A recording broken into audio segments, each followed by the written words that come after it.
Hi, Roy here on my channel, Roy Reads Anything. Anything including Superman Family Comics. So getting on to part 3 of the Lois Lane story that I've been reading to you. So Steve Donahue reads you Barchester Towers.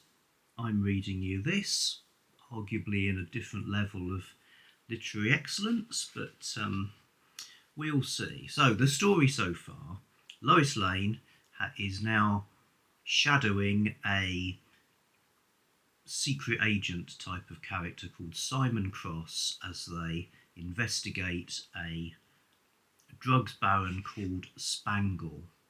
And they've both been attacked by a man with a powerful robot arm who has thrown Lois Lane off a building and knocked the other guy unconscious.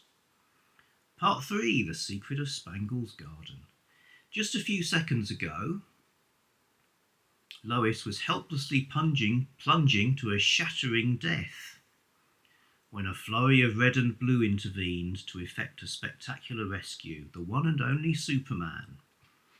As I said, if you want to eliminate Lois Lane, throwing off a building is probably the least effective method, because that always happens. Now, in fact, it was on the cover as well. Now, as Lois regains her senses, "Are you okay? Luckily, I happened to be flying by on patrol when you fell." "I didn't fall, Superman. I was thrown. Take me back up to the roof, fast."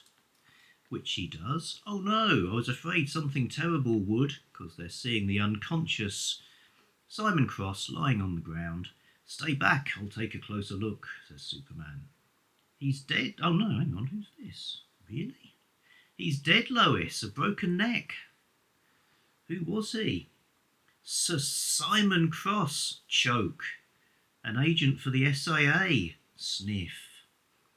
"He was killed by the same mechanical arm that KO'd me." Soon after, ambulance speeding away.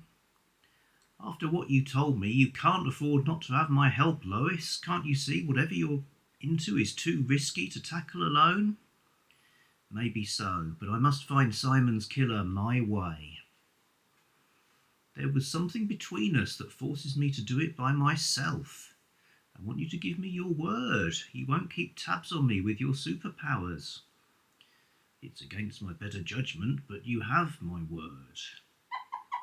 "How can you argue with someone who's so determined?" thinks Superman, and her sad look. Was that dead agent much more to her than just a friend? Soon, we're back in the mobile garbage truck headquarters of the Secret Intelligence Agency.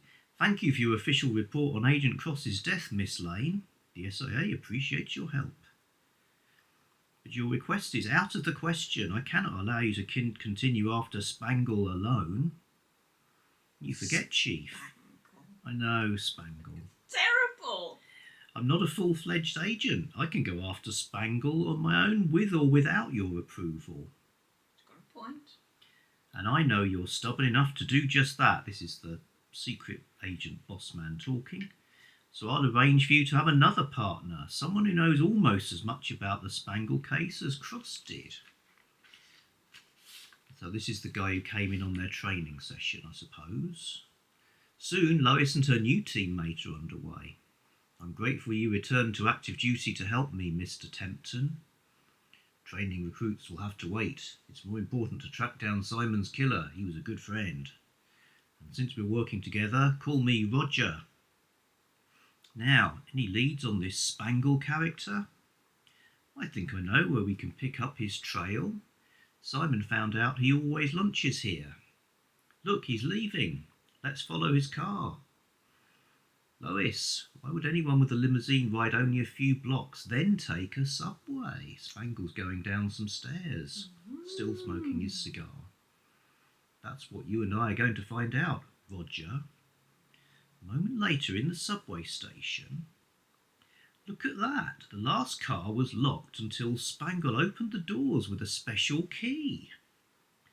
The doors quickly close after the car's lone passenger, and as the train starts to pull away, they're jumping on the back, hobo style. Soon, deep in the rumbling subterranean tunnel, the train kind of goes off on a side track. What's happening? We're coasting. Spangle's car uncoupled from the rest and switched over to another track. 10 to 1, this is a private track that probably leads to an abandoned spur. And a secret lair, I reckon. Well, you remember, Spangle has corners the drug market by having a vast supply of poppies. Oh, yes. And now we're in that giant poppy garden. Yes. Shades of the Wizard of Oz. Oh my gosh! This always confused me as a kid, this oh my gosh as one word. It's something you only saw in American comics. Yes, oh my gosh. Oh my gosh. The secret garden. Spangle led us right to his poppy plants. He's watching them, looking at flowers. Intruders. Who are you? How did you get here?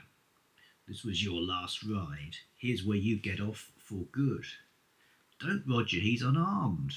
Apparently he shot him. You didn't have to shoot him. But I did. Maybe you'll understand why after you take a closer look at his crop. I've researched all sorts of drug-producing growths, but these plants, they're different. They're not poppies at all. They are purple. Correct. You're looking at a new species developed by Spangle and Dr. Foxley, the botanist who was murdered in the early panels. Anti-poppies. What? Hybrid plants with a miraculous effect on people. When digested, their seeds make humans immune to the effects of addictive drugs. Great heavens, now I realise how vital this garden is. It would put all those horrible drug pushers out of business for good. Exactly. That's why this garden must be destroyed before its secret is revealed to the world. Roger Tempton now pointing his gun at Lois.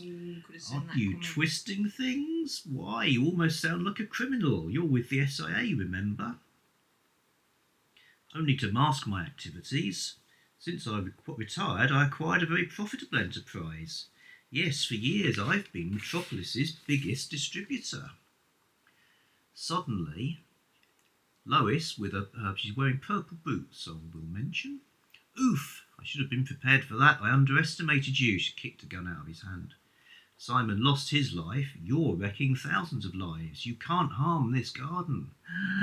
He's pulling off the plastic skin shielding the robot arm.